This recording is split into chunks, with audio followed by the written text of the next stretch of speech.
اعوذ باللہ من الشیطان الرجیم بسم اللہ الرحمن الرحیم الحمد للہ رب العالمین والصلاة والسلام علی سید الانبیاء والمرسلین وعلی اہل بیتہ الطیبین الطاہرین وصحبہ المنتجبین۔ قال امیر المؤمنین علی بن ابی طالب علیہ الصلاة والسلام: واللہ اللہ فی القرآن لا يسبقكم بالعمل به غیرکم، واللہ اللہ فی الصلاة فإنها عمود دینکم۔ مولا کائنات امیر المؤمنین علی بن ابی طالب علیہ السلام کی وصیت مکتوب نمبر 47 علامہ مفتی جعفر حسین اعلی اللہ مقامہ کے ترجمے والی نہج البلاغہ کی ترتیب کے مطابق آپ کی خدمت میں بیان کی جا رہی ہے۔ کل ہم نے اس مکتوب نمبر 47 کا آغاز کیا تھا اور آج انشاءاللہ اس کو تمام کرنے کی ہم کوشش کریں گے۔ جو ہم پڑھ چکے حصہ اس کے ترجمے کی طرف توجہ فرمائیے۔ جب ابن ملجم لعنہ اللہ ضربت لگا چکا تو آپ نے حسن اور حسین علیہم السلام سے فرمایا: میں تم دونوں کو وصیت کرتا ہوں کہ اللہ سے ڈرتے رہنا، تقوی، اور دنیا کے خواہش مند نہ ہونا اگرچہ وہ تمہارے پیچھے لگے، اور دنیا کی کسی ایسی چیز پر نہ کوڑھنا جو تم سے روک لی جائے۔ جو کہنا حق کے لیے کہنا اور جو کرنا ثواب کے لیے کرنا، یعنی جو اجر اللہ کے پاس ہے، دنیا میں کسی سے اجر نہ امید نہ رکھنا، توقع نہ رکھنا۔ ظالم کے دشمن اور مظلوم کے مددگار بنے رہنا۔ میں تم کو اور اپنی تمام اولاد کو اور اپنے کنبے کو، یعنی اپنے خاندان کو، اور جن جن تک میرا یہ نوشتہ، میرا یہ مکتوب پہنچے، سب کو وصیت کرتا ہوں کہ اللہ سے ڈرتے رہنا، تقوی اختیار کرنا، اپنے معاملات درست اور آپس کے تعلقات سلجھائے رکھنے، کیونکہ میں نے تمہارے نانا رسول اللہ صلی اللہ علیہ وآلہ وسلم کو فرماتے سنا ہے کہ آپس کی کشیدگیوں کو مٹانا عام نماز روزے سے افضل ہے۔ یتیموں کے بارے میں اللہ سے ڈرتے رہنا، اللہ سے ڈرتے رہنا، ان کے کام و دہن، یعنی ان کے منہ، ان کے شکم کے لیے فاقہ کی نوبت نہ آئے۔ اور ہم نے کل عرض کیا تھا لا تحبو کا معنی یہ ایسا نہ ہو کہ ایک دن ان کو کھانا ملے اور دوسرے دن وہ فاقہ کرے۔ منظم انتظام کرنا ان کو کھلانے کا، اور تمہاری موجودگی میں وہ تباہ و برباد نہ ہو جائے، ضائع نہ ہو جائے ان کے حقوق۔ اپنے ہمسایوں کے بارے میں اللہ سے ڈرتے رہنا، اللہ سے ڈرتے رہنا، کیونکہ ان کے بارے میں تمہارے پیغمبر صلی اللہ علیہ وآلہ وسلم نے برابر ہدایت کی، مسلسل ہدایت کی ہے، اور آپ اس حد تک ان کے لیے سفارش فرماتے رہے کہ ہم لوگوں کو یہ گمان ہونے لگا کہ آپ انہیں بھی ورثہ دلائیں گے، یعنی ہماری وراثتوں میں شامل کر دیا جائے گا ہمارے ہمسایوں کو۔ یہاں تک کل ہم نے تمام کیا تھا، آج اس سے آگے بڑھتے ہیں انشاءاللہ۔ اگلی اہم چیز کہ جس کے بارے میں مولا اللہ کا خوف دلا رہے ہیں اپنی وصیت جن تک پہنچے ان کو۔ فرماتے ہیں واللہ، اللہ فی القرآن، اللہ سے ڈرتے رہنا، اللہ سے ڈرتے رہنا قرآن کے بارے میں، اللہ کی کتاب کے بارے میں۔ کیا کرنا، کیسے ڈرنا اللہ سے قرآن کے بارے میں؟ لا یسبقکم بالعمل بہ غیرکم، دوسرے اس قرآن پر عمل کرنے میں تم پر سبقت نہ لے جائیں، اس قرآن پر عمل کرنے میں۔ بہت اہم ہے، بہت گہرائی ہے، اور مولا سے بہترین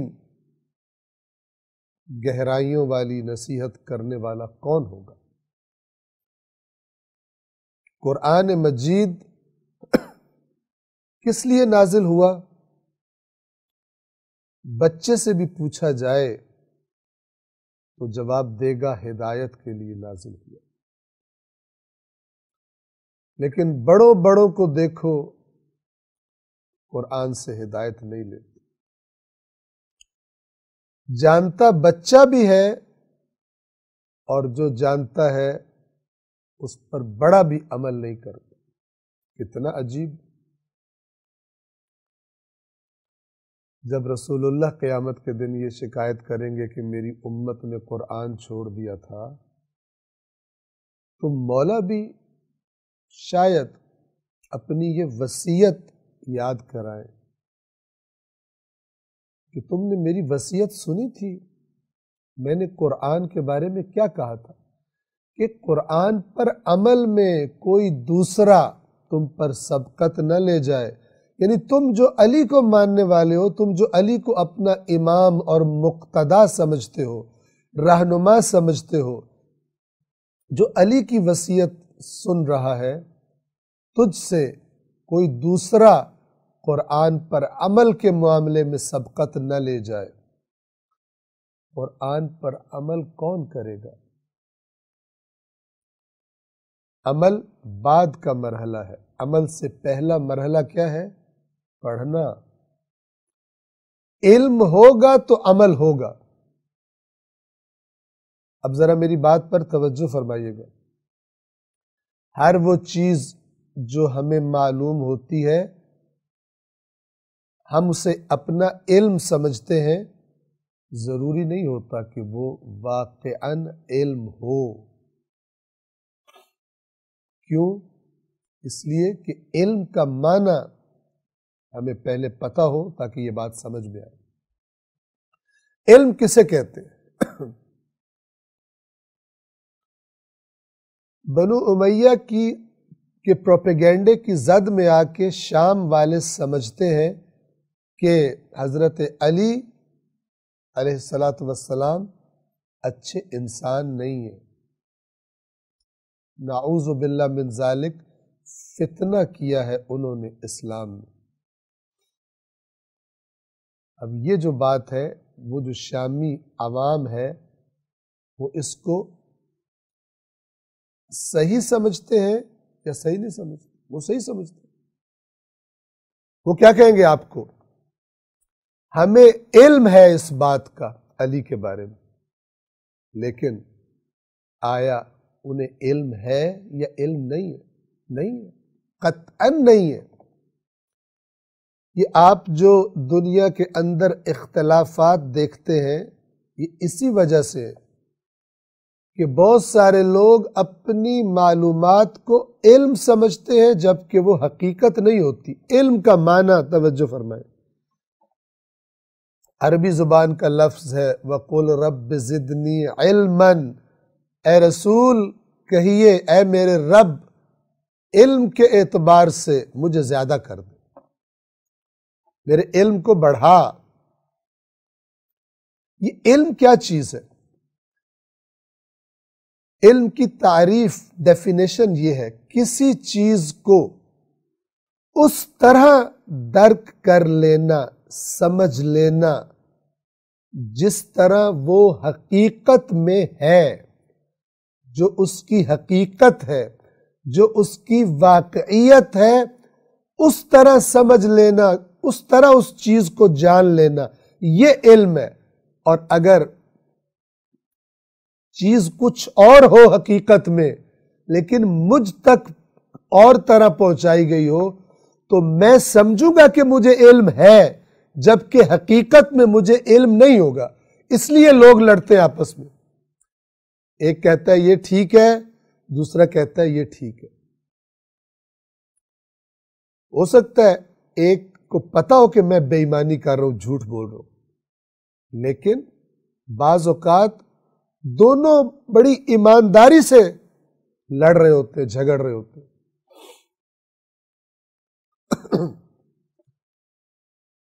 یہ اتنی اہم بات ہے کہ جو آپ کی خدمت میں عرض کرنا چاہ رہا ہوں، اس کو انشاءاللہ آپ سمجھنے کی کوشش کیجیے گا۔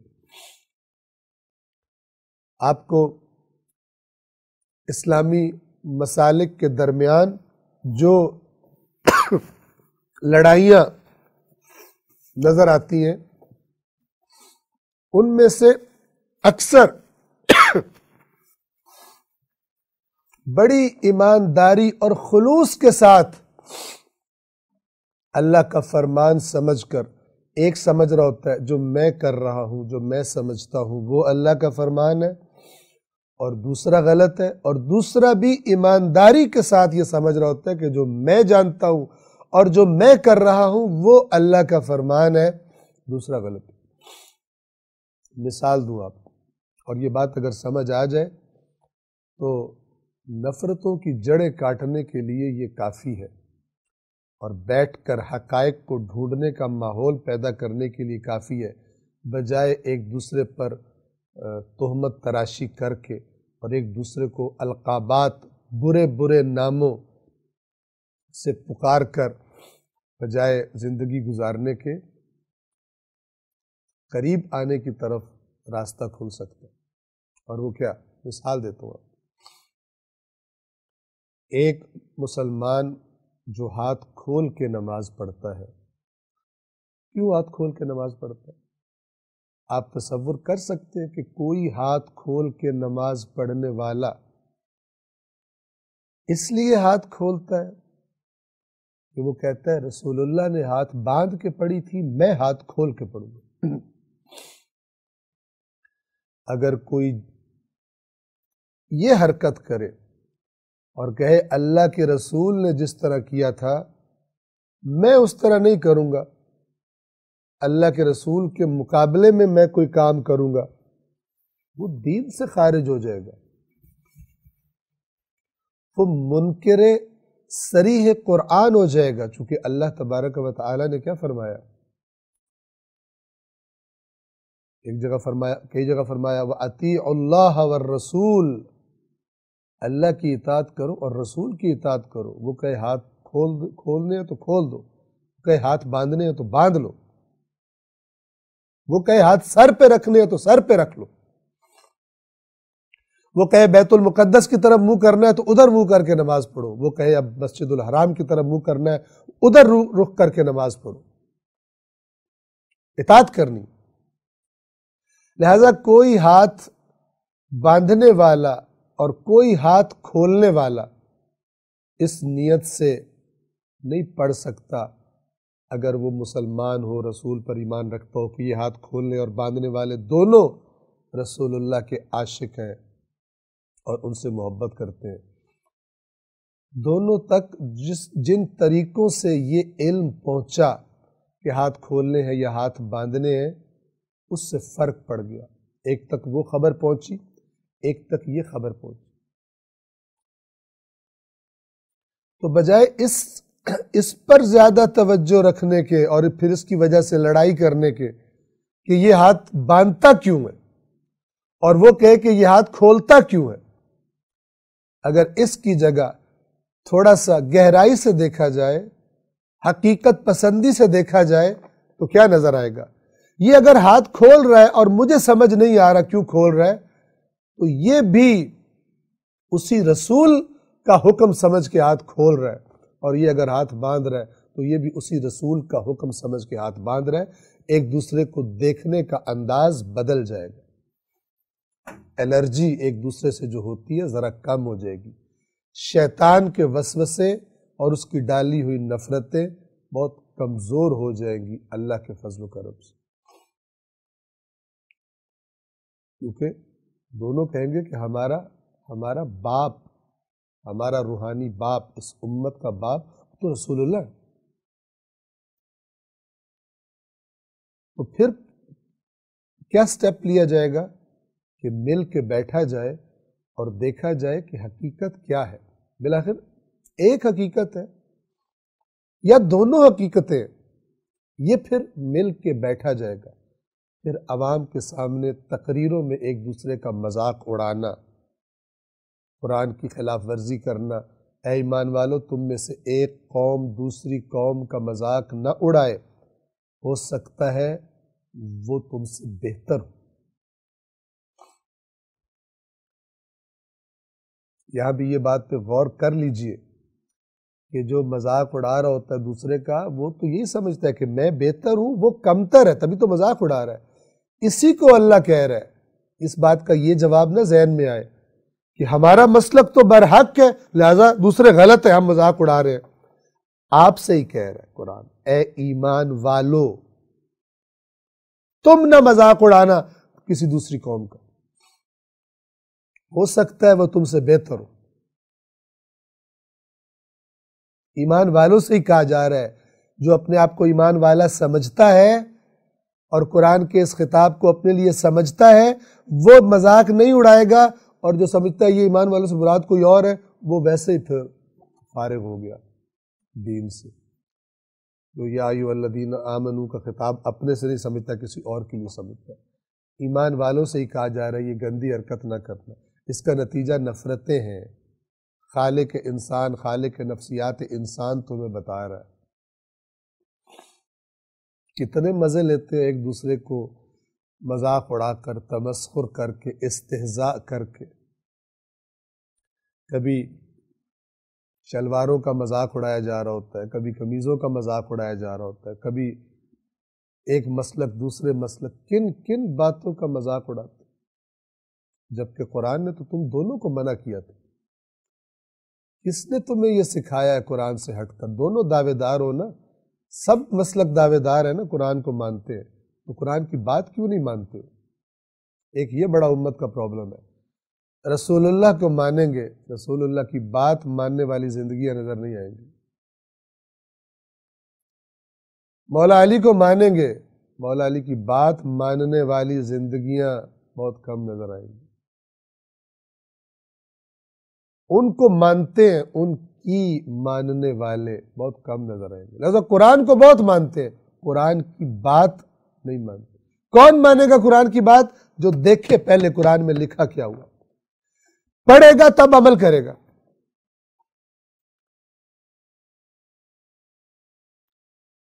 میں اپنی بات مکمل کر دوں۔ ہم علم کی تعریف، ڈیفینیشن آپ کو بتا رہے تھے۔ علم وہ نہیں ہے کہ جو میرے ذہن میں موجود ہے، ہو سکتا ہے وہ علم نہ ہو، غلط بات مجھ تک پہنچی،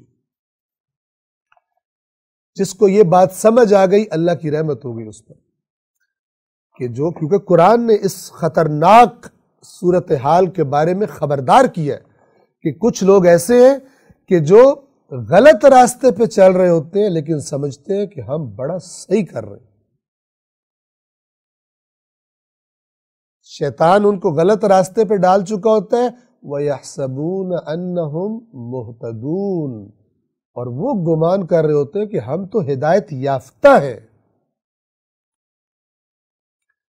اس قاعدے سے کوئی استثناء نہیں ہے، ہر ایک کو اپنے آپ کو چیک کرتا رہنا چاہیے، اپنی معلومات کا آڈٹ کرتا رہے، اور عقائد و افکار اور اسلام کے نظریات کے آڈٹ کی سب سے بہترین کمپنی قرآن مجید ہے۔ قرآن مجید سے آڈٹ کروائیں، چیک کروائیں کیا ٹھیک ہے کیا غلط ہے، کہاں بے حسابی ہو گئی ہے، کہاں حساب کتاب صحیح ہے۔ اگر قرآن نے سائن کر دیا کہ آپ کا حساب کتاب ٹھیک ہے، تو مطمئن رہے۔ ائمہ اہل بیت علیہ الصلاۃ والسلام نے اپنے ماننے والوں کی جو نشانیاں بتائی ہیں ان میں سے ایک واضح نشانی کیا ہے کہ ہمارے ماننے والے ہر روز اللہ کی کتاب کو پڑھتے،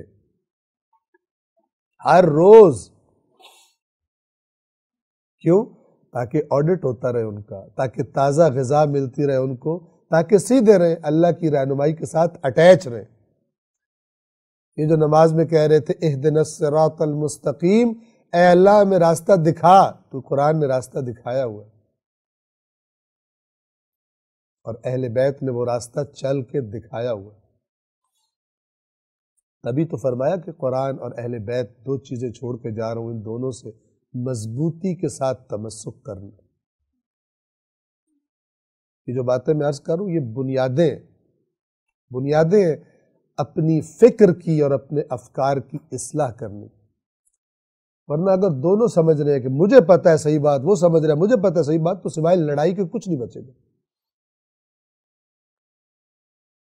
حق کو تلاش کرنے والی صفت اپنے اندر انسان کو پیدا کرنی چاہیے۔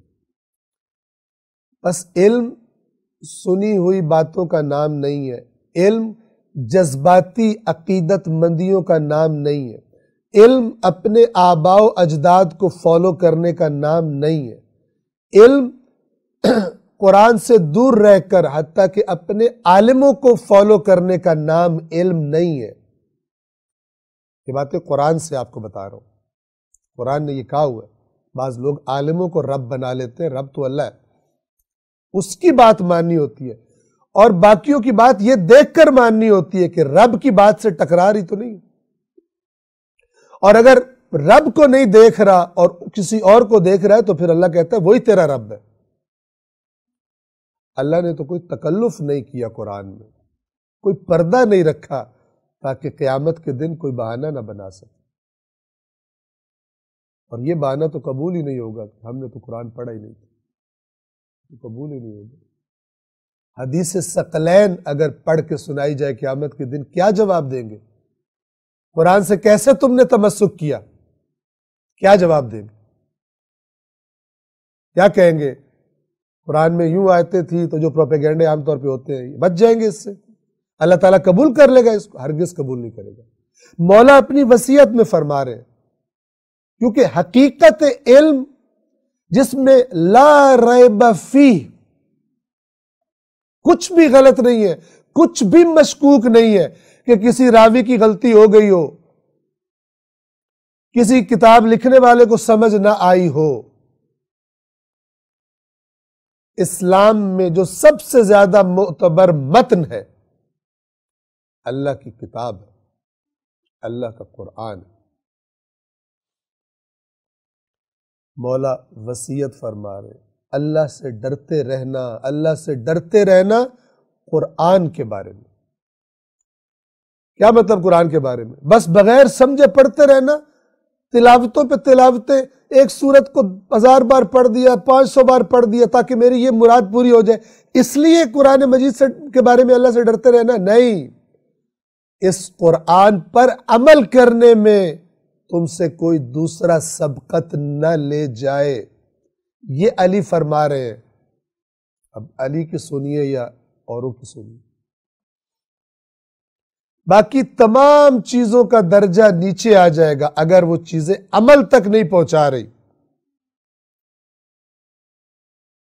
میں بار بار عرض کیا کرتا ہوں، پورا کا پورا سسٹم زیر سوال ہے، جس میں بغیر پڑھے قرآن پڑھنا، بغیر سمجھے قرآن پڑھنا رائج کر دیا گیا۔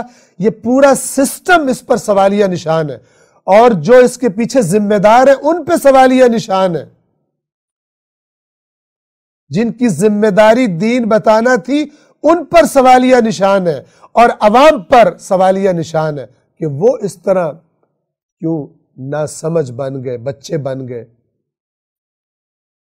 اتنی غیر سنجیدگی دین کے بارے میں، قرآن کے بارے میں۔ مولا فرما رہے تم سے اس قرآن پر عمل کرنے میں کوئی دوسرا سبقت نہ لے جائے۔ عمل کون کرے گا؟ سنی سنائی والا ہو سکتا ہے سنی سنائی سے غلط چیز اس کو صحیح کر کے بتائی جا رہی ہے۔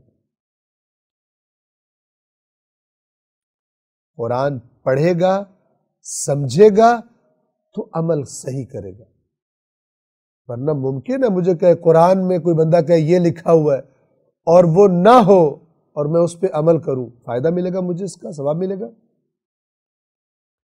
جہاں وہ بتانے والا مجرم ہے وہاں اندھوں کی طرف سن کے چلنے والا بھی مجرم ہے۔ اندھے سے مراد بصیرت کا اندھا، ورنہ تو آنکھیں سب کی ٹھیک ہیں، کان سب کے کام کرتے ہیں۔ بس اصل ہدف قرآن کا ہدایت ہے، یعنی عمل کیا کرنا ہے تم نے زندگی میں، تو مولا ڈائریکٹلی اس ہدف کو، اس آبجیکٹو کو سامنے لا رہے ہیں اپنی وصیت میں کہ اس قرآن پر عمل میں کوئی دوسرا سبقت نہ لے جائے۔ بس جب عمل بہترین کون کرے گا؟ جو زیادہ بہترین سمجھے گا۔ زیادہ بہترین کون سمجھے گا؟ جو زیادہ بہترین پڑھے گا، زیادہ مربوط رہے گا اللہ کی کتاب سے۔ مولا فرما رہے ہیں میں تمہیں خدا کا خوف دلا رہا ہوں، میں تمہیں خدا کا خوف دلا رہا ہوں، اس قرآن کے معاملے میں دوسرے تم سے آگے نہ نکل جائیں۔ آج کیا صورتحال ہے؟ قرآن ہماری زندگیوں میں، ہمارے گھروں میں، ہماری گفتگو میں، ہمارے افکار میں کتنا قرآن پایا جاتا ہے۔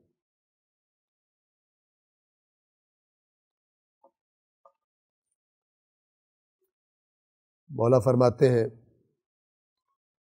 قرآن کے بارے میں اللہ سے ڈرتے رہنا، اللہ سے ڈرتے رہنا، ایسا نہ ہو کہ دوسرے اس پر عمل کرنے میں تم پر سبقت لے جائیں۔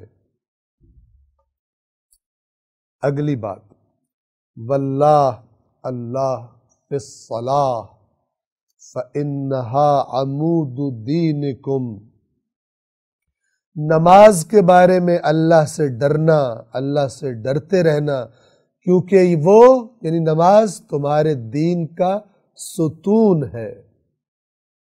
عمود لفظ آیا عمود، ہم نے پہلے درس میں بیان کر چکے۔ عمود یعنی وہ خیمے کا درمیانی ستون، وہ لکڑی کے جس پر خیمہ کھڑا ہوتا ہے، اور وہ ایک ہی ہوتی ہے، اگر اس کو نکال لیا جائے تو خیمہ زمین پر گر پڑتا ہے، چھت زمین پہ گر پڑتی ہے۔ یہ اللہ کے نبی کی حدیث بھی موجود ہے انہی الفاظ میں، اور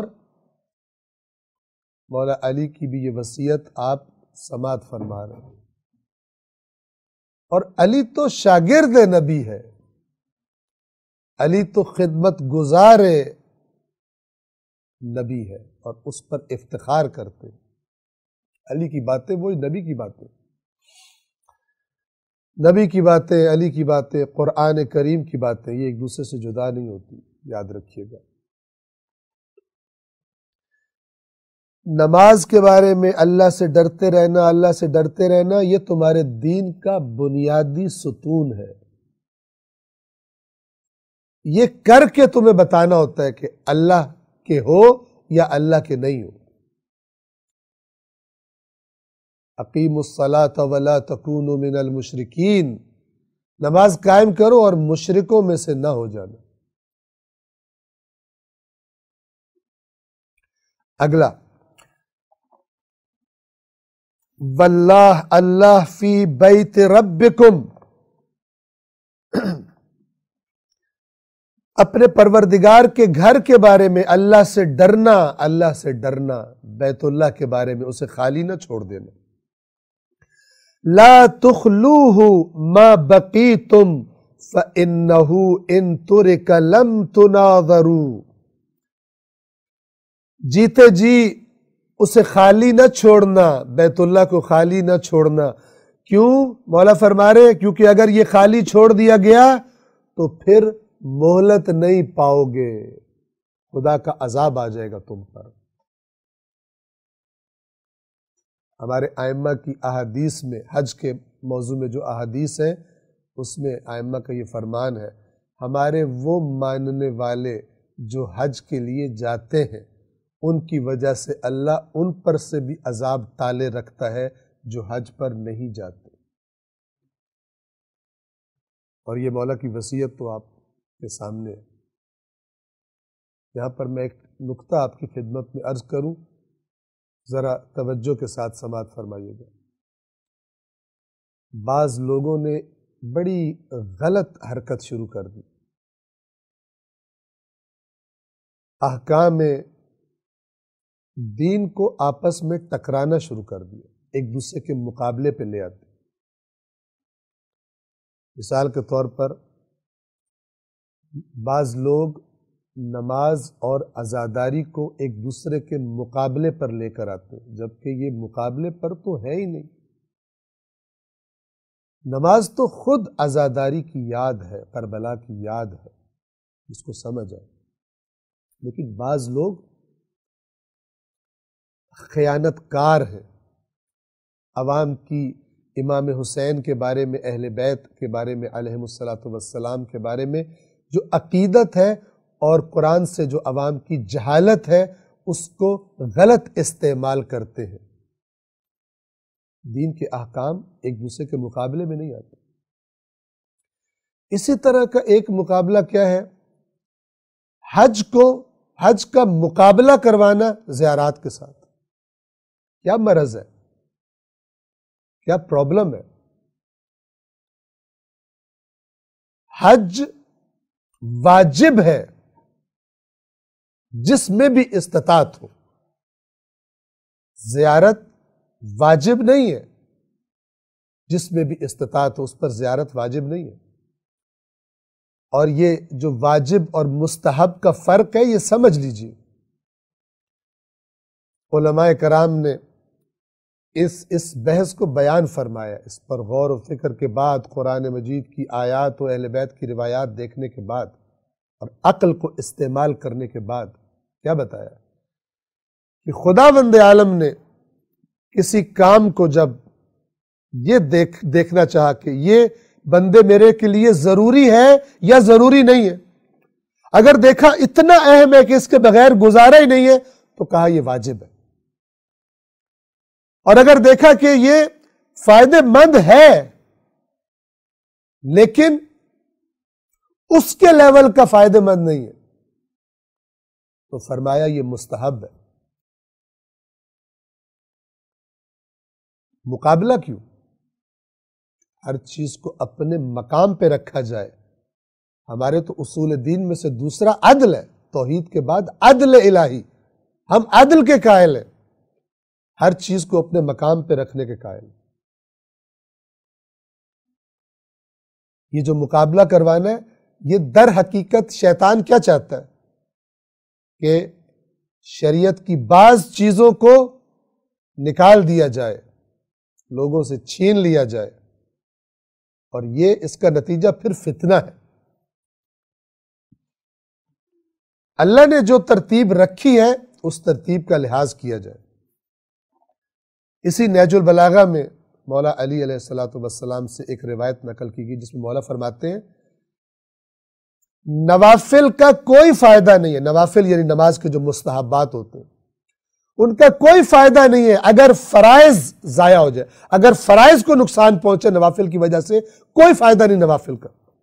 یہ بنیادی فارمولہ، جس میں استطاعت ہے اور وہ حج نہیں کرتا اور زیارت کرتا ہے، اللہ کی نافرمانی کر رہا ہے۔ جو اللہ کی نافرمانی کر رہا ہے، کیسے ہو سکتا ہے امام حسین اس سے خوش ہو؟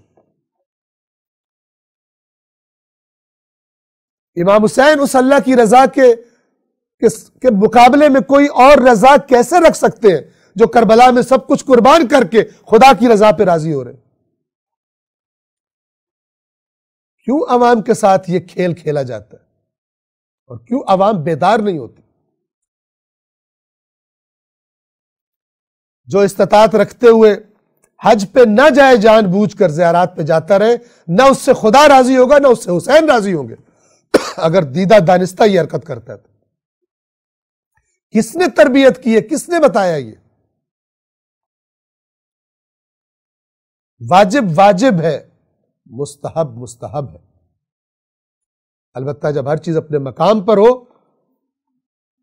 زیارت امام حسین سعادت ہے، اللہ تعالیٰ جس کو نصیب فرمائے۔ خداوند عالم ہم سب کو بار بار اس سرزمین عشق کو، سرزمین وفا کی زیارت اور اپنے امام کے ساتھ بیعت کو تجدید کرنے کی، وہاں جا کر اللہ تبارک و تعالیٰ توفیق عطا فرمائے۔ لیکن ہر چیز کو اپنے مقام پر رکھا جائے۔ اللہ فرما رہے واللہ اللہ فی بیت ربکم، اللہ سے ڈرتے رہنا، اللہ سے ڈرتے رہنا اپنے رب کے گھر کے بارے میں، یعنی بیت اللہ کے بارے میں۔ جب تک زندہ ہو اسے خالی نہ چھوڑنا، اس لیے کہ یقیناً اگر تم نے اسے بیت اللہ جانا ترک کر دیا، لم تناظروا، تمہیں مہلت نہیں ملے گی۔ اور ایک اور ترجمہ بھی کیا جا سکتا ہے عربی زبان میں، نظر یعنی دیکھنا، اسی نظر سے انتظار ہے، اور وہی انتظار سے مہلت کا معنی ہے جو یہاں لیا گیا اس ترجمے میں۔ دوسرا بھی ترجمہ ہو سکتا ہے، اور وہ کیا؟ لم تناظروا، یعنی تمہاری طرف کوئی دیکھے گا بھی نہیں، تم اتنے ذلیل و رسوا کر دیے جاؤ گے اگر تم نے حج ترک کر دیا، خدا تمہیں جو تمہارا احترام ہے خدا چھین لے گا، تمہیں کوئی احترام کی نگاہ سے کوئی نہیں، اللہ بھی تمہیں نہیں دیکھے گا، نظر رحمت تم پر نہیں کرے گا۔ یہ بھی معنی، یہ بھی ترجمہ بعض نے کیا اس کا۔ اس کے بعد اب توجہ فرمائیں، جہاد کا تذکرہ فرماتے ہیں۔ جہاد یعنی کوشش، یعنی مشقت، اور میدان جنگ میں لڑنے کو جہاد کہا گیا کیونکہ وہ مشقت کا ایک کمال ہے۔ جب انسان ساری دنیا کو ٹھوکر لگا کر اپنی جان ہتھیلی پر رکھ کر اللہ کی خاطر میدان میں نکل جاتا ہے، اس لیے اس کو جہاد کہا گیا۔ لیکن جب جنگ فرض کرے، میدان جنگ میں جانا میرے لیے وہ زمانہ نہیں ہے، تو کیا میرے لیے جہاد نہیں ہے؟ مولا اس کی وضاحت فرما رہے ہیں اس نصیحت میں۔ مجاہد رہنا، مجاہد رہنا کیسے؟ فرماتے ہیں واللہ واللہ فی الجہاد باموالکم وانفسکم والسنتکم فی سبیل اللہ۔ کیا معنی ہے؟ اللہ سے ڈرتے رہنا، اللہ سے ڈرتے رہنا کس بارے میں؟ جہاد کے بارے میں۔ کیسا جہاد؟ اپنے مال سے اور اپنی جان سے اور اپنی زبان سے۔ بِأَمْوَالِكُمْ، جہاد تمہارے اموال سے، وَأَنفُسِكُمْ اور جانوں سے، وَأَلْسِنَتِكُمْ اور زبانوں سے۔ کس کے لیے؟ فی سبیل اللہ، اللہ کے راستے میں۔ یہ سب نعمتیں، یہ جو ہے نا مما رزقناہم ینفقون، جو ہم نے رزق دیا خرچ کرتے ہیں، رزق میں یہ سب چیزیں شامل ہیں۔ مال بھی شامل ہے، جان بھی شامل ہے، زبان بولنا شامل ہے۔ مال خرچ کرنا تو خدا کی رضا کے لیے،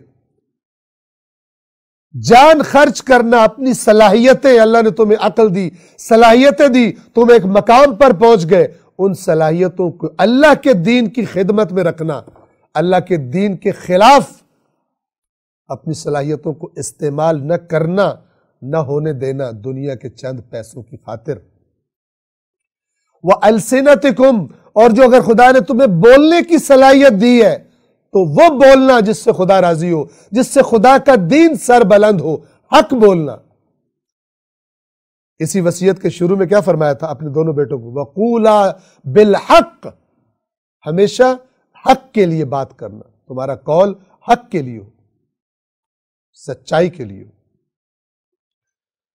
بس کیا فرمایا؟ توجہ کیجیے، جان، مال اور زبان سے راہ خدا میں جہاد کرنے کے بارے میں اللہ کو نہ بھولنا، اللہ کو نہ بھولنا۔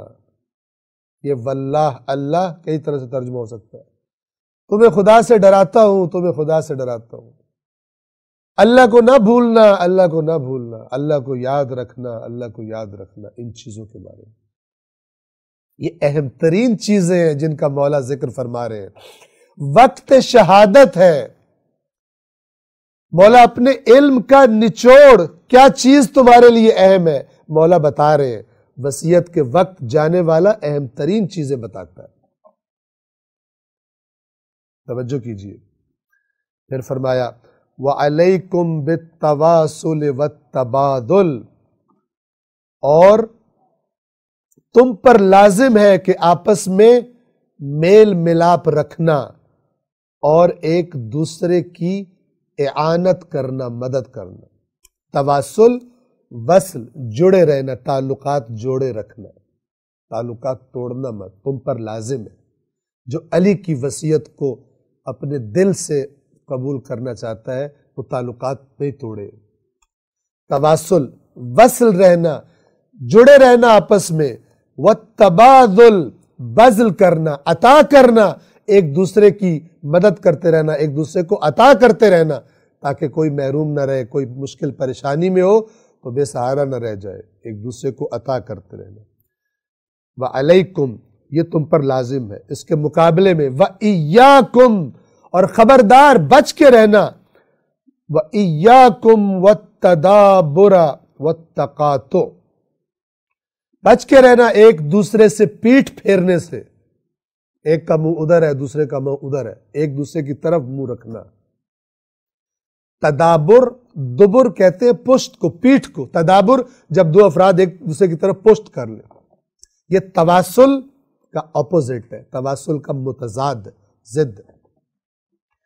وَإِيَّاكُمْ وَالتَّدَابُرَ وَالتَّقَاطُعَ، تقاطع قطع کرنا، کاٹ دینا، یہ اس تواصل کی ضد آپ اس کو کہہ سکتے ہیں، جوڑے رکھنا، کاٹ دینا۔ اور اگر کسی کو ہیلپ کی ضرورت ہے میں اس کی ہیلپ نہیں کر رہا، یہ اسی تقاطع کی ایک شکل، ایک نتیجہ ہے۔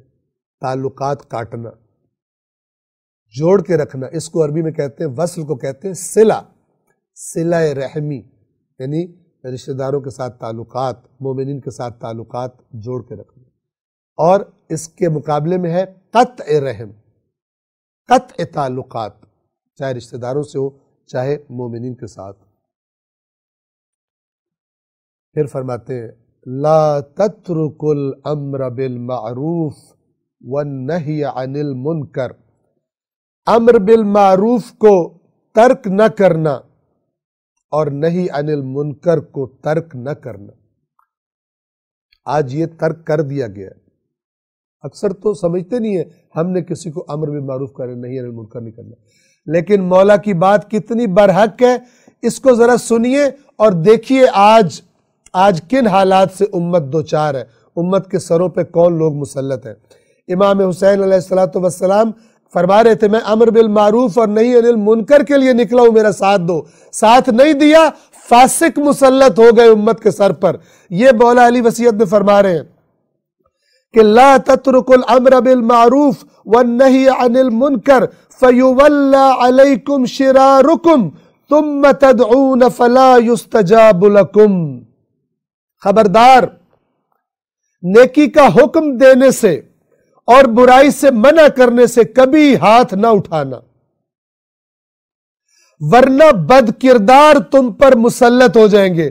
تمہارے درمیان جو بد کردار، شرارکم، شریر، بد کردار لوگ تم پر مسلط ہو جائیں گے، پھر دعا مانگو گے تو دعا قبول نہیں کی جائے گی۔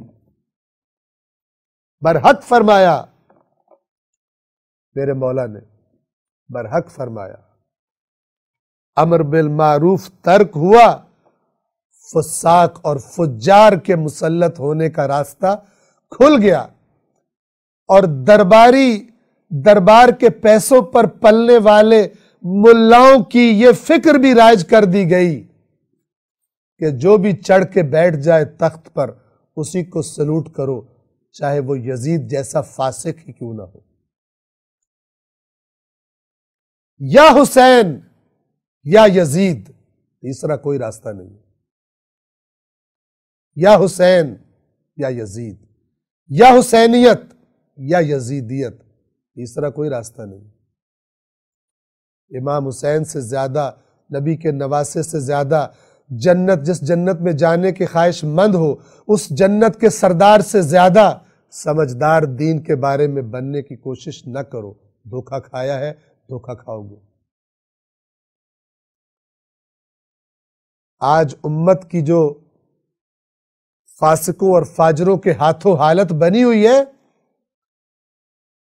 بجائے ان کی چیزوں کو، ان کے ہر طریقے سے اقتدار میں آنے کو جسٹیفائی کرنے کے، درباری ملاؤں کی طرح ان کی خدمت کرنے کے، حق بیان کرو کہ اگر امر بالمعروف اور نہی عن المنکر زندہ رہتا تو فاسق مسلط نہ ہوتے۔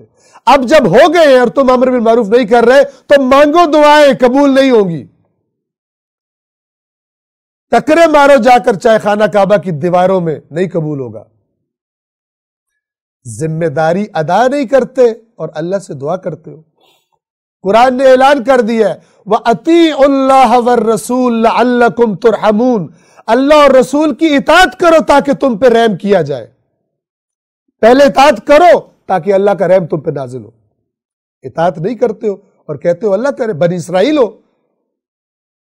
اللہ اور اس کا رسول سب کرے، تم نے کچھ نہیں کرنا۔ یہ قرآن کے نظریات خالص، بلا تکلف، بغیر کسی ملاوٹ کے۔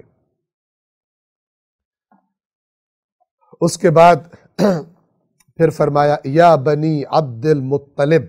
آج یہ چند منٹ اوپر ہو جائیں گے تاکہ یہ وصیت تمام ہو جائے۔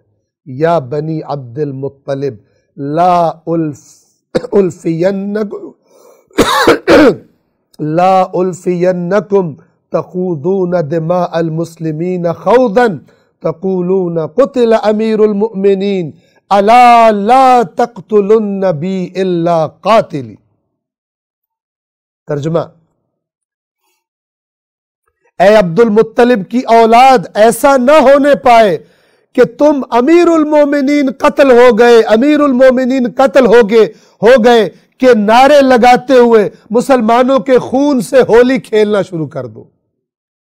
کتنی بے وفائی کی ہے کوفیوں نے مولا علی سے، لیکن سلام اس عدل کے محافظ پر، سلام اس دین کے، اللہ کی حدود کے محافظ پر، کہ آخری لمحات میں بھی اپنے رشتہ داروں سے، بنو ہاشم سے فرما رہے ہیں کہ ایسا نہ کرنا کہ میرا نعرہ لگا کر کے امیر المومنین قتل ہو گئے، لوگوں کو مسلمانوں کے خون سے ہولی کھیلنا شروع کر دو، اس پر بھی شک ہے، اس پر بھی شک ہے، یہ بھی شامل تھا، مارنا شروع کر دو۔ ایسا نہ کرنا۔ الا، خبردار، لا تقتلن بی الا قاتلی، دیکھو میرے بدلے میں صرف میرا قاتل ہی قتل کیا جائے اور کوئی قتل نہ کیا جائے جس نے مجھے قتل کیا۔ یہاں پہ نہیں رکے، ابھی عدل کا پیغام باقی ہے۔ پھر فرماتے ہیں انظروا، اور دیکھنا، اذا انا مت من ضربته هذه، اگر میں اس کی اس ضربت سے مر جاؤں، دنیا سے چلا جاؤں، فَاضْرِبُوهُ ضَرْبَةً بِضَرْبَةٍ، تو ایک ضربت اس نے ماری ہے، تم بھی اسے ایک ہی ضربت لگانا، دوسری ضرب بھی نہ لگانا۔ کیسے ہے علی، کیسے ہے مولا علی، اور ہم کیسے ہیں؟ ایک ضربت بھی اس کو نہ لگانا، ایک کے بدلے میں صرف ایک ضرب لگانا، دوسری ضربت بھی اس کو نہ لگانا۔ وَلَا يُمَثَّلُ بِالرَّجُلِ، اور اس شخص کے ہاتھ پیر نہ کاٹنا۔ مولا جانتے ہیں کہ مومنین کا غضب عروج پر ہے، علی سے محبت کرنے والوں کا غضب، لیکن علی سے محبت کرنے والے علی کی محبت میں علی کی نافرمانی نہیں کریں گے، علی کی بات مانیں گے۔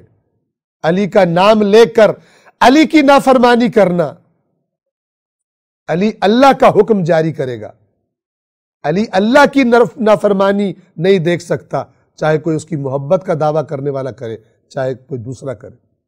فرما رہے ہیں وَلَا يُمَثَّلُ بِالرَّجُلِ، اس شخص کے ہاتھ پیر نہ کاٹنا۔ کیوں؟ فإنی رسول اللہ کا شاگرد اول اپنا سبق سنا رہے ہیں، فإنی سمعت رسول اللہ، اس لیے کہ میں نے اللہ کے رسول سے سنا ہے، میں اللہ کے رسول کی بات تمہیں بتا رہا ہوں، صلی اللہ علیہ وآلہ، یقول کہ انہوں نے فرمایا تھا ایاکم والمثلہ، خبردار کسی کے بھی ہاتھ پیر نہ کاٹنا، بدن کو ٹکڑے نہ کرنا۔ یہ جو بدنوں کے ٹکڑے کرتے پھر رہے ہیں اور پھر اس کی ویڈیو بنا کے دنیا کو دکھاتے ہیں، اسلام کو بدنام کرتے ہیں اور اپنے آپ کو مجاہد اسلام کہتے ہیں، یہ مثلہ کرنے والے نافرمان رسول ہیں، کہ ٹکڑے کرنے والے نافرمان رسول ہیں۔ مولا فرما رہے ہیں میں نے رسول اللہ سے خود سنا ہے کہ کسی کے ٹکڑے نہ کرنا بدن کے، وَلَوْ بِالْكَلْبِ الْعَقُورِ، اگرچہ وہ کاٹنے والا پاگل کتا ہی کیوں نہ ہو۔ آپ کو پتہ کتوں میں ایک بیماری ہے، اور وہ بیماری جب لگی ہو تو وہ کاٹنے لگتے ہیں، اور جس کو کاٹ لے اس انسان کو بھی بیمار کر دیتے ہیں۔ اللہ کے نبی کا یہ فرمان کہ اگر کاٹنے والا وہ پاگل کتا ہی کیوں نہ ہو، اس کو بھی اس کے بدن کے ٹکڑے مت کرنا۔ تو مولا فرما رہے ہیں کہ یہ تو انسان ہے، کون مثال پیش کرے گا عدل علی کی علیہ الصلاۃ والسلام۔ فرما رہے آج اگر یہی نظریات جو بعض مسلمان ٹکڑے کر رہے بدن کے، اگر ان کے سو کالڈ کسی لیڈر کو کوئی مار دیتا تو یہ تو اس کے ٹکڑے ٹکڑے کر کے دنیا کو دکھائیں گے کہ ہم نے یہ کر دیا۔ لیکن علی علی ہے، علی رسول اللہ کا اطاعت گزار ہے، کہہ رہے اس کے بدن کے ٹکڑے نہ کرنا، ایک ضرب لگانا بس، رسول اللہ کی نافرمانی نہ کرنا۔ خداوند عالم کے فضل و کرم سے یہ وصیت یہاں پر تمام ہوتی ہے۔ ان درسوں کا سلسلہ انشاءاللہ ابھی جاری ہے، اور موضوع ہمارا بنیادی طور پر وہی ہے علی، امام علی اور قرآن کریم، نہج البلاغہ کے وہ فرامین کہ جن میں قرآن کا ذکر آیا ہے وہ ہم آپ کی خدمت میں وہ خطبات یا وہ جگہ نہج البلاغہ کی انشاءاللہ بیان کرنے کا سلسلہ فی الحال جاری رکھیں گے۔ اگرچہ جہاں سے بھی آپ نہج البلاغہ کو اٹھا کے پڑھیں آپ کو قرآن کی خوشبو آ جائے گی۔ پروردگار عالم امیر المؤمنین کے حقیقی مطیع، اطاعت گزار اور پیروکار بننے کی ہم سب کو توفیق عطا فرمائے۔ السلام علیکم ورحمۃ اللہ وبرکاتہ۔